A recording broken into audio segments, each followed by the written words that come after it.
Oi, meu nome é Cauana Mestre. Meu nome é Licene Garcia. E eu sou a Ana Sui. Esse é o nosso podcast sobre o feminino. Aqui você encontra psicanálise, literatura, arte, cinema, temas cotidianos e o que mais estivermos a fim de dizer.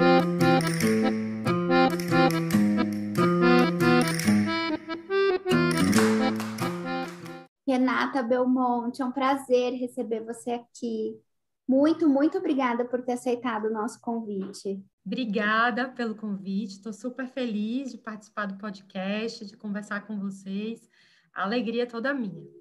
E deixa eu te fazer um pedido.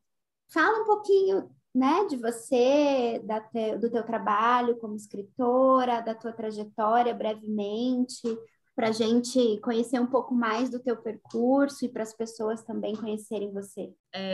Meu nome é Renata Belmonte, eu sou advogada, eu trabalho como advogada, muita gente não sabe disso, mas eu trabalho como advogada e eu também sou escritora, e eu escrevo desde muito cedo. Meu primeiro livro foi publicado quando eu tinha 21 anos de idade. Uma coisa meio casual, eu ganhei um prêmio que chamava Prêmio Braskem de Literatura, que era feito pela Casa de Jorge Amado, lá na Bahia, era um concurso que tinha. E eu tinha escrito um livro de contos, era um concurso anônimo, eu mandei, reuni os contos e esses meus originais ganharam esse prêmio. A partir daí, aquilo que era um sonho foi virando uma realidade. Eu escrevi um segundo livro que se chama O Que Não Pode Ser, que também é um livro de contos. É um livro já com uma maturidade maior, literária, mais do que esse primeiro que eu escrevi ainda muito cedo, aos 21. E aí eu mandei para um outro prêmio, que chamava Prêmio Banco, Arte e Cultura do Banco Capital, e eu ganhei esse prêmio. Aí ele também foi publicado a partir do prêmio. Desse momento em diante, eu posso dizer que eu comecei a ter, de fato, uma carreira como escritora, né? Uma carreira literária. E aí, enfim, o plano de escrever já estava desde a adolescência, mas isso se tornou uma coisa mais séria na minha vida. Aos 28 anos, eu publiquei O Vestígio da Senhorita B, que é um livrinho bem pequeno, que faz parte de um selo chamado Cartas Baianas, e que trabalha com pequeno, mas é muito lindo, né? Muito intenso.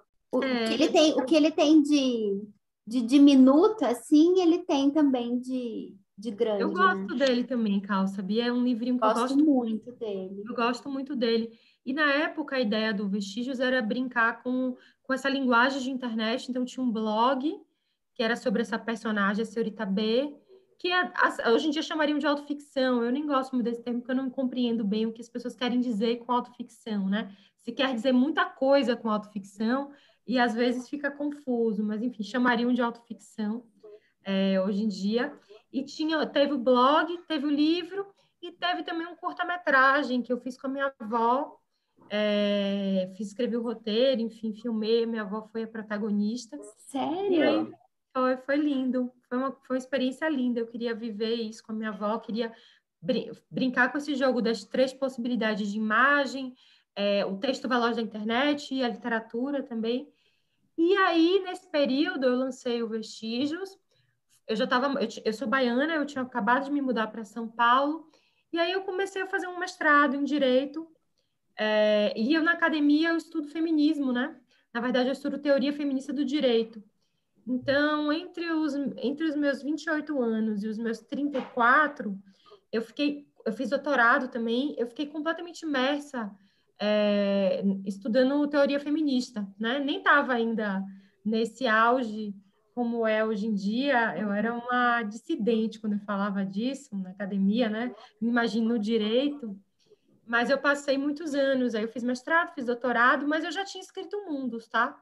O Mundo saiu agora, não foi porque ele ficou pronto agora, foi porque ele encontrou uma série de dificuldades no caminho para ser publicado. Foi um livro que eu vendi muito rápido, a primeira editora que comprou os originais dele, comprou no mesmo ano que ele ficou pronto. A primeira versão, né? Porque a gente vai mudando sempre as coisas até chegar ao livro final.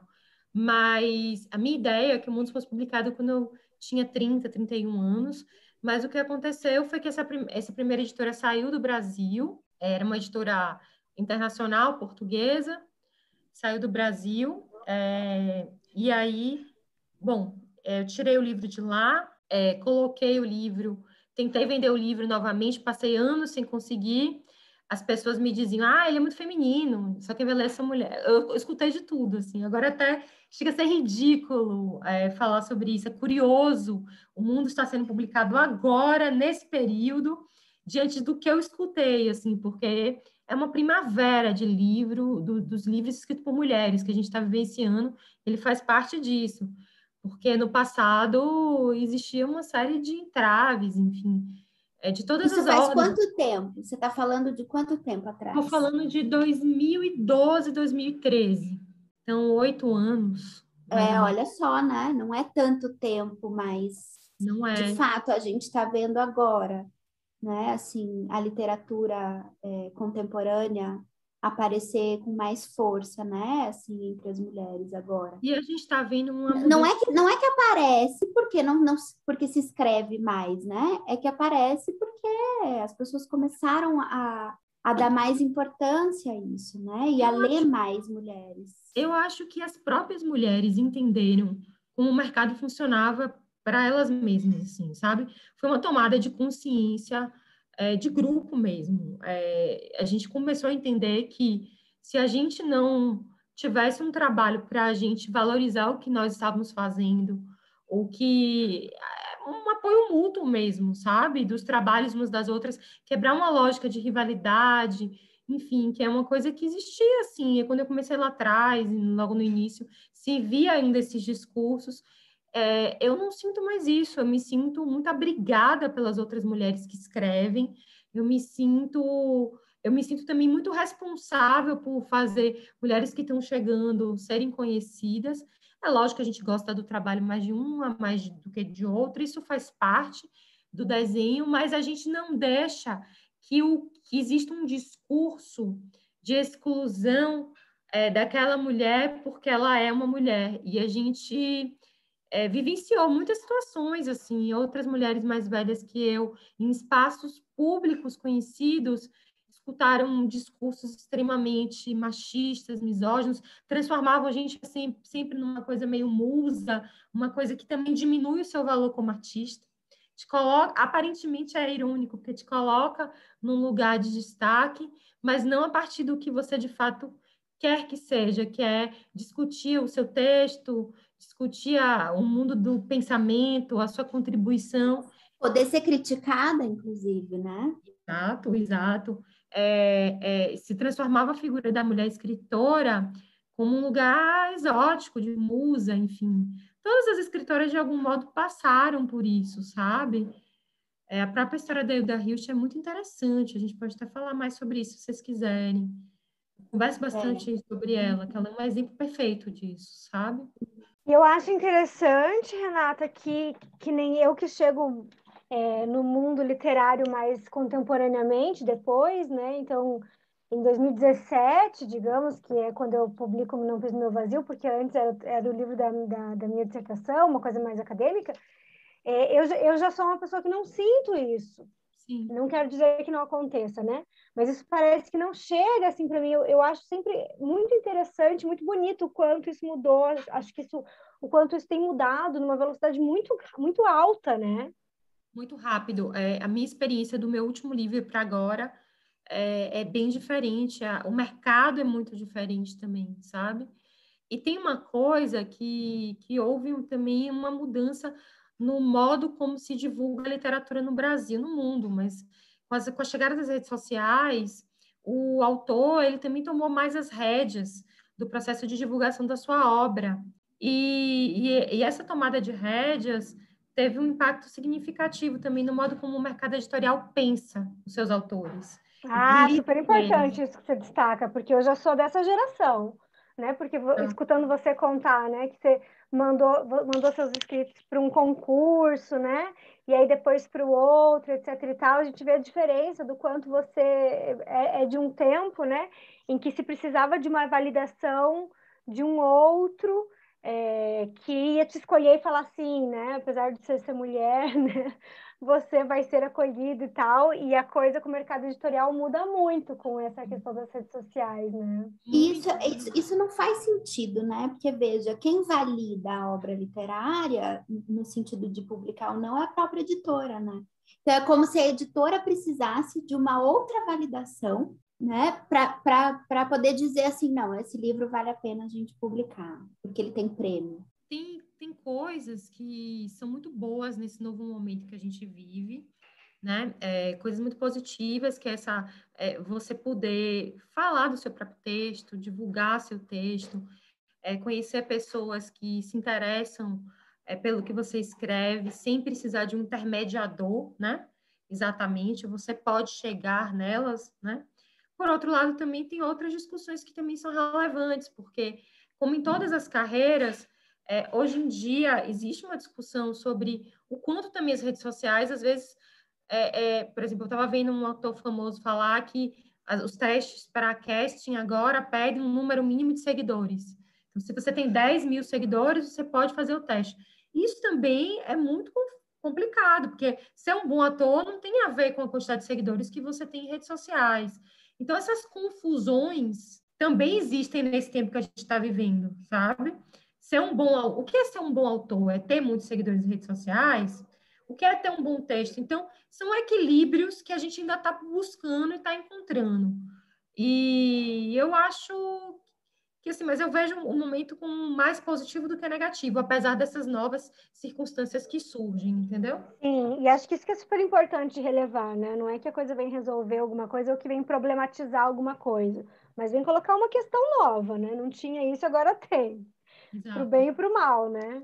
Você participou de concurso que não ganhou? Ou Ah, foi assim? na realidade, deixa eu pensar. Sim, com o Mundus eu mandei o Mundus por um prêmio que ele não ganhou. Um prêmio em Portugal. Ele não ganhou um prêmio em Portugal, ele não ganhou, outra pessoa ganhou.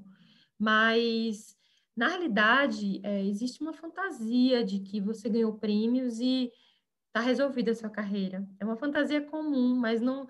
Veja, meus primeiros livros são lidos nas universidades. Existem, inclusive, trabalhos acadêmicos sobre os primeiros, né? Mestrado, doutorado. Eu já tinha uma carreira onde eu era lida em alguns espaços com boas discussões, mas para o mercado editorial isso não importa tanto. O que importa mais é número, assim. Então, essa pessoa vai estar dentro de um nicho, vai vender, e com o Mundus, que era um livro que, quando eu recebi as respostas, era assim, olha, seu livro, a gente vê o seu trabalho, eu recebi muitas negativas para publicar o Mundus, entre a primeira e a segunda editora. E a terceira editora, na verdade, é o mesmo editor da segunda. Ele era chefe de uma editora grande, ele saiu, montou a Faria e Silva e eu fui com ele, né?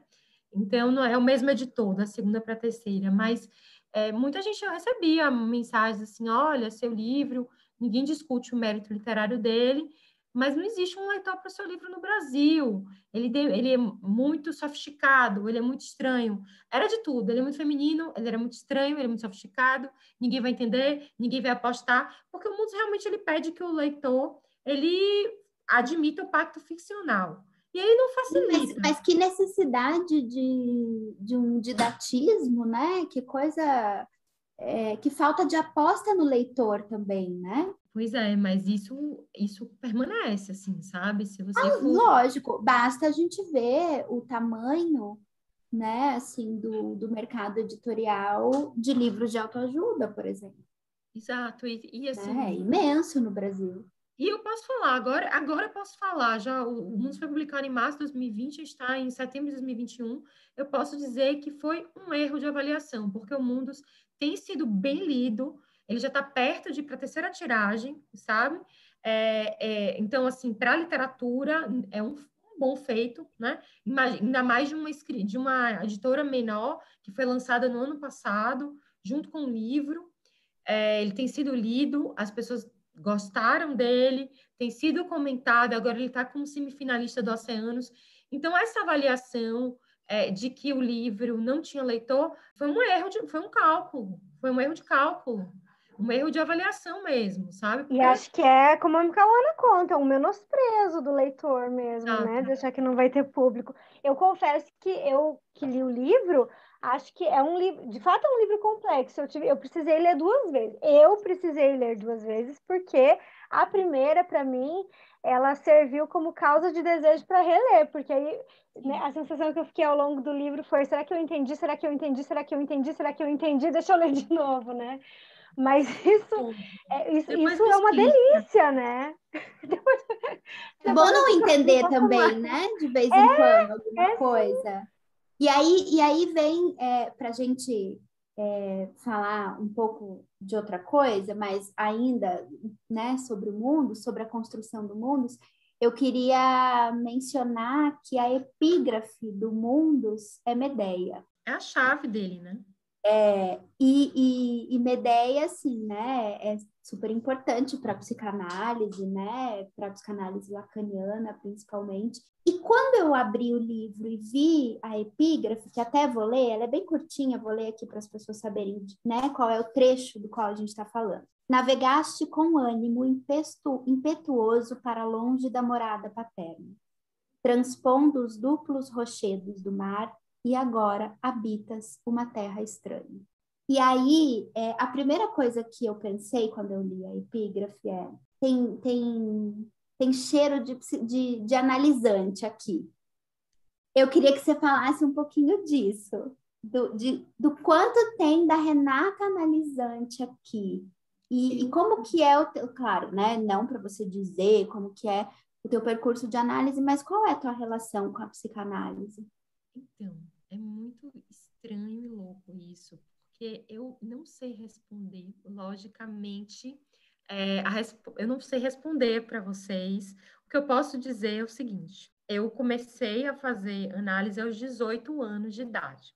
E eu permaneço fazendo análise. Meu analista é lacaniano. É o meu segundo analista. Eu tive uma primeira analista com quem eu fiz análise durante 8 anos. E eu estou no meu segundo analista. E muito do que existe da psicanálise na minha obra se confunde com o que existe na minha formação, porque eu entrei na análise muito jovem. Então, a minha fala é uma fala de alguém que está em análise. A minha escrita se confunde também, porque eu publiquei o primeiro com 21, eu já tinha 3 anos de análise. É tão entranhado em mim o processo que eu não sei nem mais separar direito quem eu sou, a minha linguagem como escritora da psicanálise. É muito, ao mesmo tempo que eu mantenho um certo distanciamento da psicanálise do ponto de vista teórico. Não que eu não leio, leio algumas coisas, eu me interesso, enfim. Mas eu não posso dizer que eu tenho uma formação psicanalítica no sentido teórico, sabe? Então, e isso é estratégico, às vezes eu me aproximo, aí me recuo, me assusto. É um caminho um pouco de idas e recuos, porque eu já não sei mais direito quem eu sou no meio disso tudo. E é engraçado porque o livro, o Mundus, ele foi muito acolhido por psicanalistas. Hoje em dia, eu sou muito lida por pessoas da psicanálise. E eu não acho que isso é à toa. Eu acho que isso vem justo também dessa intimidade que o texto tem com o humano e com a ética da psicanálise mesmo, né? E essa epígrafe, Cal, é curioso você falar isso, porque essa epígrafe, ela também é a epígrafe do Bodas Antipasa, que é o livro que a personagem encontra, né? No meio das coisas da mãe, né? Então, assim, ela pega o Bodas Antipasa, o livro de Camus, aí tá lá a dedicatória de um irmão para o outro, e quando ela vai para essa parte do Bodas Antipasa, que é um livro de 1968, se vocês quiserem, eu até pego daqui a pouco para mostrar para vocês. E quando ela abre, tá lá essa epígrafe. Então, essa epígrafe funcionava tanto para o Mundus quanto para o Bodas Antipasa, porque é alguém que volta para a sua origem, sua terra natal, depois de se afastar profundamente do seu pai, né? Então, é tudo terra estranha quando a gente está muito longe do Mas seu. Mas aí, né, Renata, eu fico fala ali. pensando justamente dessa questão, né, que você diz que todos os editores falam, teu livro é ótimo, tudo, mas não diz respeito justamente desse ponto da epígrafe, que é preciso ter uma proximidade, mas também manter isso que toca o livro meio que à distância, sabe? Manter isso meio que no campo do, bom, vamos se aproximar disso, mas não muito, porque tem coisa aqui que mexe com um inquietante em cada um de Terra nós, estranha, assim, então acho que Agradável, né? No início, ele não é, ele é confuso, ele é propositalmente confuso. Algumas coisas do livro me escapam, outras não. Então, em termos de forma, há uma explicação para o mundo ser tão vertiginoso no início e não fazer uma apresentação didática dos personagens. É como se o leitor entrasse num carro desgovernado, né? A intenção era essa e tinha um propósito para isso, né? Só que para um editor que está dentro de uma rotina em que, enfim, cada vez mais as pessoas têm menos tempo para apostarem uma experiência. O mundo é uma experiência. Imagina, a Ana falar isso, me apavora. Ela leu 2 vezes. Tipo, me apavora. Eu fico orgulhosa, feliz, mas me apavora também. Eu fico me sentindo, tipo, Lacan, assim, uma coisa muito estranha. E não era a minha intenção, na realidade. Mas, ao mesmo tempo, tem muita coisa, ele tem muitas camadas mesmo, tem muita coisa cifrada, muita coisa da ordem do que não se pode dizer. Isso era difícil para mim. Mas eu acho também, Renata, que assim, a gente vive num mundo agora, uma leitura bem grosseira, assim, né? A gente vive num mundo muito explicativo, tudo precisa ser muito explicadinho, muito bem sustentadinho. E eu acho que o mundo tem isso, assim, numa certa afinidade com a psicanálise, que é o fato de que quem vai estudar psicanálise, por exemplo, é alguém que suporta não saber as coisas. Exatamente. E né, os leitores do mundo, provavelmente não por acaso, são pessoas que têm transferência com a psicanálise, porque você precisa suportar que você não está entendendo ainda alguma coisa e apostar que tem alguma coisa que está por vir depois. Né? E o Exato. meu desejo de quando concluí a leitura, de voltar a ler, foi na tentativa de tentar poder fazer uma outra leitura daquilo. Então, e eu acho que isso é muito valioso. Que a e isso não é possibilidade uma que a gente experiência de tem análise? O que Exatamente, né? Que é a possibilidade que a gente tem de poder recolher, de ter várias experiências com o mesmo texto, de ter várias experiências com a mesma história, de percorrer várias vezes o mesmo acontecimento da vida e recolher coisas diferentes, que é a coisa viva da pegada, né? E tem uma coisa que eu acho legal no livro, é que a pergunta muda, assim como na análise, né? A pergunta exatamente. da personagem principal, ao longo do texto, ela tem que reformular a questão dela, porque de repente ela descobre o que ela não queria descobrir, ela é confrontada com a questão, só que formulada de outro modo, né? E eu acho que isso realmente é bastante psicanalítico, né? Se você for pensar que você chega na análise tentando encontrar uma resposta, mas de repente você se vê formulando outras perguntas e hipóteses sobre quem você é e aquilo que você de fato deseja, né? E aí, essa pergunta da Lia, assim, eu acho muito interessante, que agora me fez pensar que eu acho que é por isso que eu gosto tanto de romance de formação, porque é um percurso que se parece muito com um percurso analítico, lógico, um bom romance de formação, né? Não qualquer romance. Mas, por exemplo, a tetralogia, que é o meu objeto de pesquisa, é muito um percurso também que se parece a um trajeto analítico, né? Então, acho isso muito interessante. Mas isso que a gente está falando é muito real em tempos em que, como a Ana disse, é tudo muito explicado, é tudo muito dado, as pessoas têm muita preguiça do não saber, né? E é por isso que odeiam tanto Lacan. E o Freud também. E olha que o Freud, nossa, o Freud era um gentleman, né? Escrevendo. Bem diferente do Lacan, que não estava muito preocupado, assim.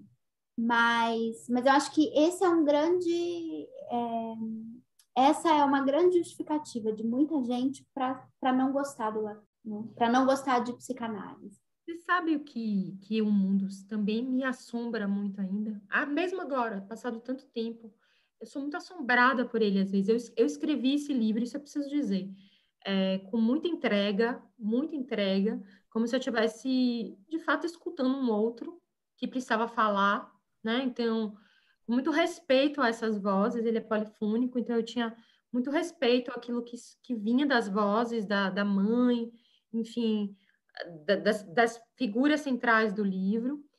E mesmo agora, às vezes eu estou no meu dia a dia, eu descubro alguma coisa sobre ele que quando eu escrevi, eu não dava conta, ou não era capaz de suportar, né? Então, ele me assombra muito, ele continua reverberando em mim, porque agora eu não sou mais a autora dele, eu também sou leitora dele. No momento em que eu recebo as leituras das outras pessoas, e as outras pessoas, os leitores se tornam os protagonistas do romance, não sou mais a minha contribuição foi dada no 12 de março de 2020, eu fechei a minha... Agora eu também sou leitora das leituras que fazem dele. E aí, de repente, eu descubro coisas que os outros me dizem sobre aquele que foi meu processo. E eu acho que não tem nada mais rico que isso. É incrível, é vertiginoso, é assustador e é maravilhoso. É tudo dentro de uma coisa só. Ai, eu acho lindíssimo isso que você falou. Nossa, que bonito, fiquei arrepiada aqui. Porque e você vê que essa é a posição feminina, né, do escritor, da escritora, que é poder fazer um mistério para si mesmo, né, servir de objeto, né, não é que você tenha querido chegar em uma mensagem que você queria disseminar para as pessoas com esse livro, que podia ser também, né, um objetivo com isso, mas é poder se separar do texto a esse ponto, né, de se tornar leitora e de também fazer enigma disso que saiu de você como uma alteridade, né? Acho que isso é o feminino que a gente estuda em psicanálise e vive nas nossas análises, né? É que também eu não sei se é possível publicar um livro sem se separar dele, né? No mínimo, na marra, você se separa. Ou passa a ser um processo de muito sofrimento e muita angústia, eu imagino. É curioso, porque assim, eu queria muito publicá-lo, né? Eu tive essa odisseia toda para...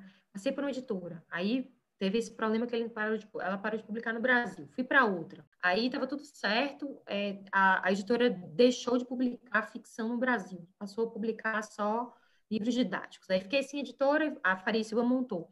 Mas na véspera da publicação, eu me lembro de, sozinha no banheiro, escutar aquela música Coração Vagabundo, de Caetano, e chorar, que assim, meu coração vagabundo quer guardar o mundo em mim, porque assim, eu ia me separar desse companheiro de tantos anos dentro de mim. Era um pedaço meu que eu queria que saísse, como uma gravidez, eu quero que aquele filho vá para o mundo, mas ao mesmo tempo eu estava tão adaptada, foram tantos anos nesse processo de diálogo com essas pessoas, porque meus personagens na minha cabeça são pessoas, assim, eu consigo, eles são assim muito vívidos para mim, os personagens do mundo. Então, também era uma ruptura com um modo de viver, com um modo de estar no mundo nos últimos anos. E tinha uma dor, e eu tinha medo também, gente. Veja, eu tive uma carreira literária num certo tempo, uma carreira, assim, boa, e eu passei 10 anos sem publicar. Do meu último livro, Até o Mundo, foi de 2008, 2009 saiu Vestígios, o livro individual, né, de autoria individual. Mundos veio em 2020. 11 anos. Como é que eu volto para o mundo literário? Eu vou ser bem recebida? Esse livro vai ser bem recebido ou vai ser uma decepção? Ninguém Mas vai será ler. que você um dia saiu do mundo literário? Não foi um processo fácil, não, gente. Foi um processo muito doloroso. Muito mesmo. 3 filhos. Qual a diferença de um filho de carne e um filho de papel? Uma diferença pequena, viu? Eu cada vez mais me dou conta disso, porque com as meninas, que são as minhas filhas, elas também vieram de modos muito diferentes do que eu supunha. Então, também não tive controle nem na gestação, nem no nascimento. tão pouco agora, enquanto elas crescem. Eu tenho muito menos depois, né? Depois que nasce, cada vez mais ladeira abaixo a história do controle, né? A gente vai descobrindo que pouco sabe, né? Olha para aquela coisa que é tão sua, mas é um outro. E agora, com o livro, com esse livro, então, isso também acontece, como eu havia dito. As pessoas se apropriam dele de modos muito diferentes, às vezes, do que eu tinha originalmente concebido, e às vezes o que elas pensam faz mais sentido do que eu pensava, entendeu? É muito estranho, mas é isso, entendeu? A leitura das minhas filhas, dos outros, enfim. Você vai descobrindo facetas, né? E, de novo, uma semelhança com o percurso analítico, isso que você está dizendo, que às vezes as pessoas leem o mundo de um jeito e fazem algum tipo de leitura que faz mais sentido do que o sentido que você tinha dado quando você tinha escrito. Um pouco é isso também que a gente vai, né, fazendo uma análise no sentido em que a gente pede que alguém escute a nossa história e essa escuta vai ser outra, né, completamente diferente da escuta que a gente faz, que é muito repetitiva da nossa própria história. Então, a leitura, que é a escuta de um analista, introduz uma coisa nova, que é exatamente o que pode fazer um leitor, né, diante de um livro. A leitura de um psicanalista, né, conduz a uma nova escrita, de reescrever algo da própria história. Então, né, quando eu ainda fico pensando que talvez nesse tempo distante você estava escrevendo, mas estava escrevendo o seu lugar de mãe, né? Não o livro de papel, mas, né, esse lugar de mãe, esse lugar com suas filhas. Eu me lembrei daquela frase clássica da Marguerite Duras, né? Que é tipo, escrever não se pode, né? Mas se escreve, né? Uhum. É isso, né? É mais ou menos assim, não é exatamente isso, mas eu acho que sim, eu acho que eu nunca parei de escrever. Mesmo quando... Aliás, mesmo agora que eu não estou exatamente escrevendo, eu estou escrevendo, porque eu estou falando do meu texto. E estou reescrevendo o meu texto a partir do outro. Isso tem sido muito bonito. Ainda que muitas vezes também seja assustador, sabe? Eu tenho tentado ter muito cuidado de não... Isso também foi outra coisa que foi muito importante para mim nessa parada. Como eu comecei a publicar muito nova, tinha muitas idealizações sobre quem eu era, como ocupar um espaço como escritora muito jovem, o que eu podia fazer, o que eu não podia, idealizações do outro e minhas também. Eu cheguei agora pactuada comigo mesma que a minha liberdade era absoluta, então eu não ia me furtar de viver nenhum processo em nome da idealização do outro do que deve ser um escritor. Então eu ia seguir o meu desejo. Então assim, existem certas posições que se Olha a análise aí, gente. Os efeitos. Tudo, né? Estou falando com 3 psicanalistas, socorro, né? Medo. Mas eu falei, olha, eu vou fazer o que eu sempre quis. Eu sou leitora, eu adoro participar de clubes de leitura, então eu vou participar, eu não vou ocupar nenhum lugar distanciado, idealizado. Eu não vou fazer esse jogo. Eu vou fazer o que eu quero, que é continuar em discussões, escutando as pessoas. Eu gosto de gente e eu não vou deixar de ocupar esse lugar. O que foi novo também é que eu odiava redes sociais, assim, eu não tinha. Era absolutamente na minha cabeça. Eu ter uma rede social aberta, isso não fazia o mínimo sentido na minha cabeça. Assim, eu não conseguia acreditar que isso seria possível para mim. Porque eu sempre entendi, eu sempre tive uma certa inveja da Lina Ferrante, porque eu sempre acreditei que o que valia era o texto, o meu texto. Então, eu queria que as pessoas lessem o que eu escrevia. Não, a minha figura não deveria, em tese, importar, né? E aí, foi muito engraçado, isso é bem psicanalítico. Eu estava perto de lançar o livro, e eu estava almoçando na casa de meus pais em Salvador, minha cunhada estava sentada do meu lado, e minha cunhada é psicanalista também, né? E aí eu falei para ela alguma coisa assim. Ela falou, sim, mas você vai divulgar o seu livro, você vai fazer acontecer, porque as redes sociais. Eu falei, não, acho que não, acho que eu vou publicar. E aí ela falou assim, bom, você vai fazer uma escolha e você saiba que se por acaso o seu livro não for lido, porque você não fez nenhuma concessão, não reclame depois. Ela fez alguma intervenção, não foi desse jeito, que me virou uma chave. Foi uma coisa impressionante, assim, assim, eu consigo lembrar da posição da cadeira, em que eu entendi da minha própria intransigência a partir da fala dela, sabe? Da minha idealização do que deve ser um leitor, do que deve ser um escritor, e que eu estava incorrendo justamente naquilo que eu não queria incorrer, sabe? Que era numa rigidez ficcional sobre como deve ser um escritor, como deve ser o leitor. E aí aquilo me causou um incômodo. E aí eu publiquei o Mundos em março. Em maio eu tomei coragem e abri. Falei, olha, tipo, vamos ver. Me lembro assim de falar, meu Deus, o que é isso? Como é que vai ser esse novo universo, né? Que muda muito a realidade da gente, né? Alguém que não tem redes sociais, ter redes sociais é uma mudança de vida mesmo. Você começa a receber muita gente que você não conhece na sua vida. Você tem que estar aberto para o novo, né? É um outro mundo. Um outro mundo, um outro mundo. É, Agora, mas isso era mesmo, né, pelo que você está dizendo, um ideal, né, que você tinha muito da imagem do escritor, né? Como aquele que única e exclusivamente produz o texto. Porque a Helena Ferrante mesmo, que ela diz quando perguntam para ela diz que ela decide publicar com um pseudônimo. Na verdade, as pessoas perguntam por que você não assina? Ela diz, gente, eu assino Helena Ferrante, né?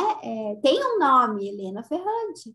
Mas quando perguntam por que ela não usa o nome verdadeiro dela, ela diz que é por um desejo neurótico de intangibilidade. E aí depois, no Franto Maglia, ela vai falar um pouquinho de que isso tem muito a ver com o pacto e com o combinado que ela fez com a família dela, né? No meu caso, se vocês quiserem, eu posso aqui, já que eu estou entre psicanalistas, eu posso abrir essa questão pessoal. No meu caso, tem muito a ver também com uma certa dificuldade que eu tinha de como eu, com esse corpo, com esse jeito tão diferente do que existe um discurso, uma norma de discurso do que é uma mulher ocupando espaço público, e eu não queria renunciar a alguns prazeres que eu tenho, enfim, era como se eu não coubesse nesse lugar, sabe?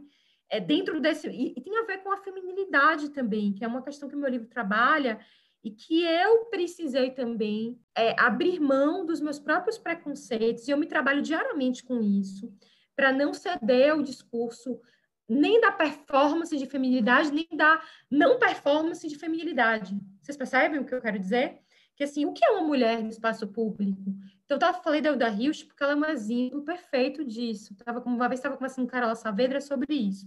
A Hilda, ela era uma mulher belíssima, não sei se vocês sabem, na juventude, mas uma mulher muito erudita, uma mulher que passou a vida inteira, ela tinha recursos financeiros, então ela lia muito, e uma mulher com um comportamento muito diferente das mulheres do seu tempo, né? Uma mulher que não quis casar, enfim, não teve filhos.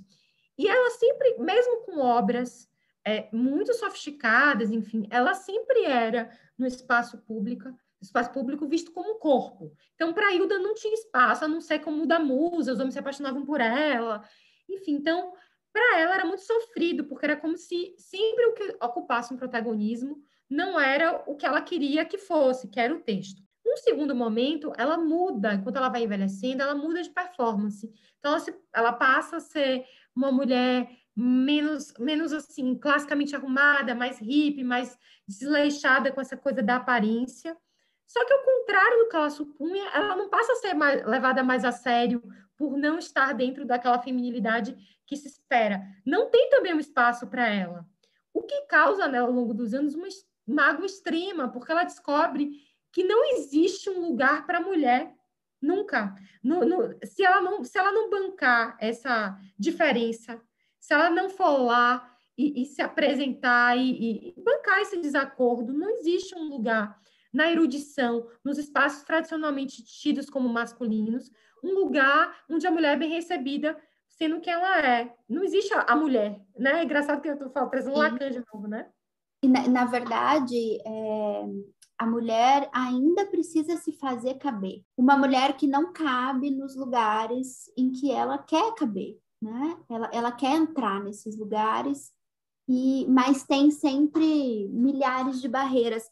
E esse impasse que é próprio da mulher Nossa, como ele encanta as pessoas, né? Assim, é uma coisa impressionante. Nós mesmos, mulheres, a gente se identifica muito com essa posição de deslocamento porque a gente não cabe em uma porção de coisas. Ainda bem, né? Porque eu acho que isso que é a nossa própria relação, de novo, como analisante. A gente vai buscar análise por causa disso, porque a gente não cabe naquilo que supôs que deveria caber, né? E a partir disso encontra tantos mundos, né? Tantas coisas, inventa, banca, faz concessões, como a Renata está colocando, né? Eu acho que isso que é muito precioso, poder se inventar. O que eu acho que, assim, eu tenho feito um trabalho intenso, pessoal, né? Que é mudar a lógica do ou para ir. Então, assim, eu posso ser advogada e escritora. Eu posso ser mãe e escritora. Eu posso gostar de vestidos e escrever bem. Eu estou me permitindo bancar. Isso é uma coisa nova para mim, porque mesmo na advocacia também tem uma. Eu trabalho no mundo corporativo, também tem uma performance do que é um bom advogado. E o bom advogado, ele é tradicionalmente lido como alguém que segue um certo figurino que é do masculino, do tradicionalmente pensado como masculino, sabe? Então, qualquer assunto que não diga respeito, e é engraçado que isso é uma coisa que eu tenho tido muito interesse para minha parte acadêmica. Tudo tem a ver também com o prazer feminino, porque os interesses tradicionalmente masculinos que são ligados a prazer, como esportes, videogames, carros, enfim, nunca são julgados como fúteis, tolos, bobagens, são dados como hobbies, interesses, e qualquer coisa feminina, dada como feminina, tipicamente compreendida como feminina, ela é sempre classificada como se fosse uma coisa pejorativa, né?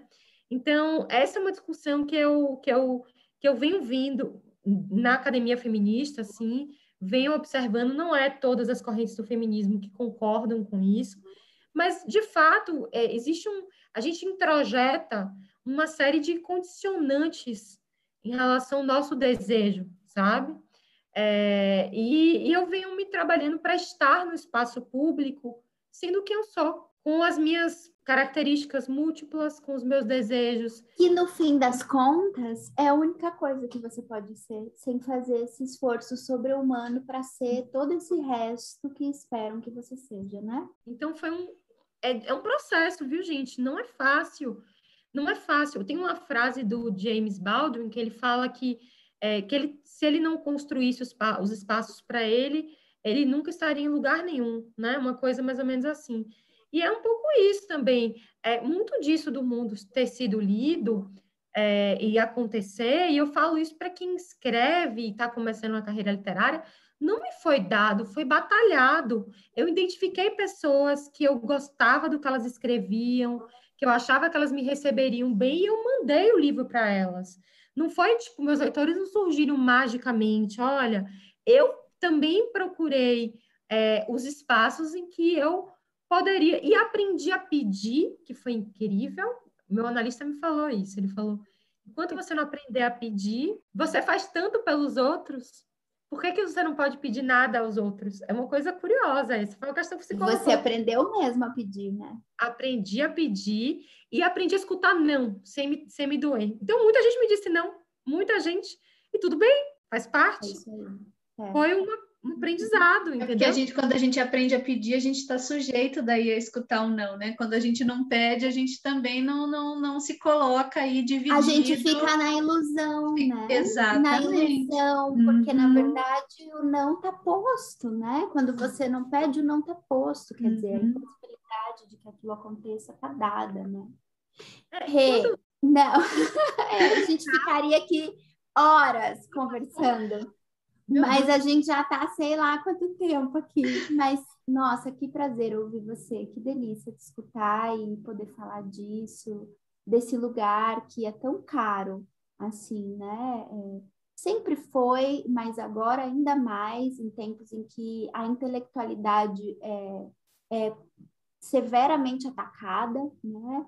A literatura é severamente rechaçada, principalmente aqui no Brasil, no momento que a gente vive agora. Então, enfim, Queria te agradecer muito mesmo pela presença, por esse livro lindo que você escreveu, que eu acho que a principal beleza dele é justamente poder oferecer uma multiplicidade de leituras.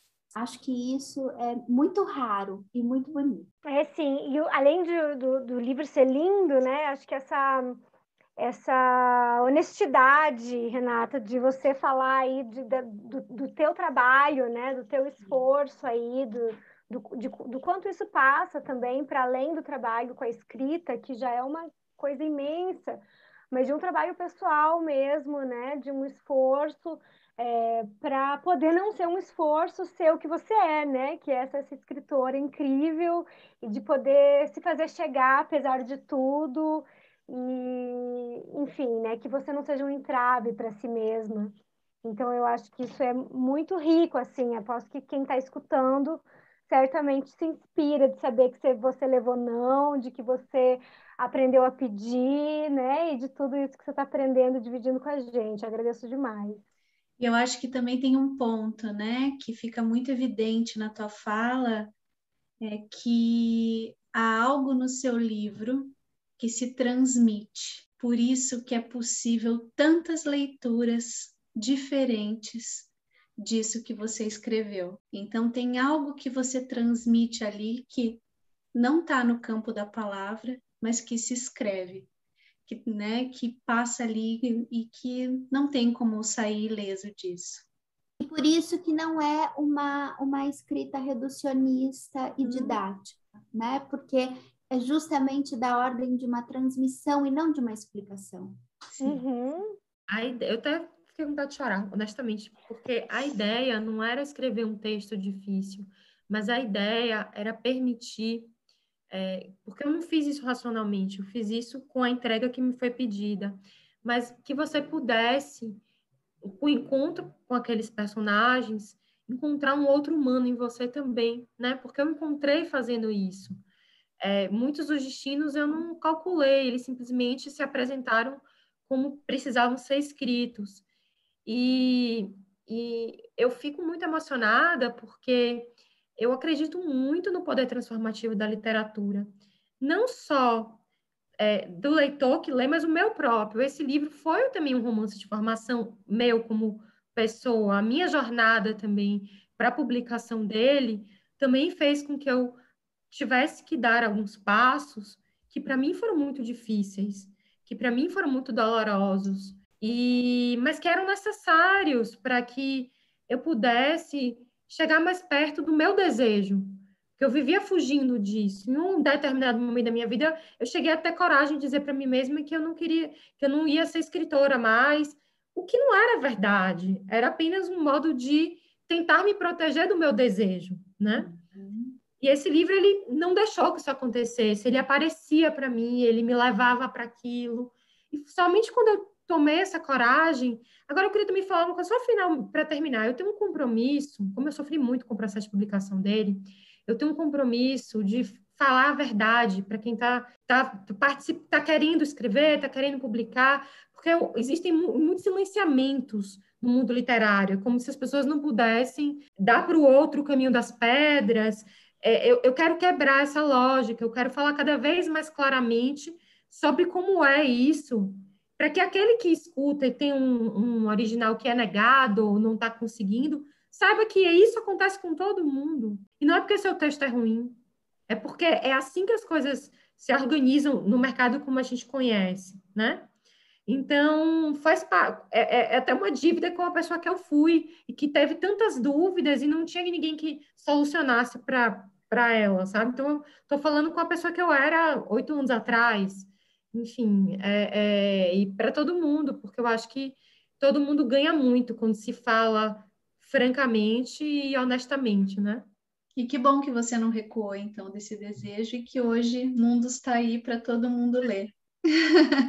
Alcançando muitas terras estranhas, né? E Sim. fazendo de cada uma delas uma terra familiar. Que lindo. Muito, muito, muito obrigada. Obrigada, Renata. Até a próxima. Obrigada, Ana. Obrigada. Beijo. Obrigada, Lívia. Um beijo.